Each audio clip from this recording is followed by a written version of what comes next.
समंदर में उतरता हूँ तो आँखें भीग जाती हैं, तेरी आँखों को पढ़ता हूँ तो आँखें भीग जाती हैं।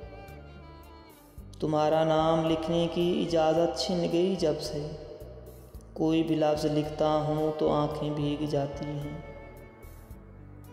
तेरी यादों की खुशबू खिड़कियों में रक्स करती है, तेरे गम में सुलगता हूँ तो आँखें भीग जाती हैं। मैं हंस के झील लेता हूँ जुदाई के सभी रस्में, गले जब उसके लगता हूँ तो आँखें भीग जाती हैं।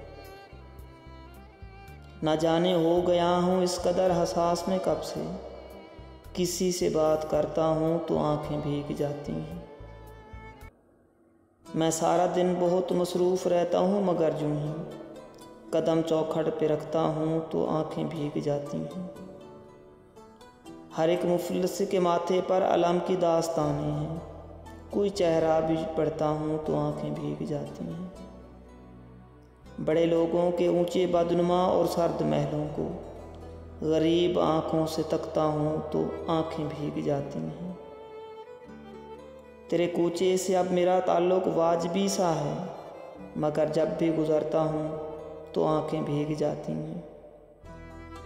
हज़ार मौसमों की हुक्मरानी मेरे दिल पर, वसी में जब भी हंसता हूँ तो आँखें भीग जाती हैं। वसी में जब भी हंसता हूँ तो आँखें भीग जाती हैं।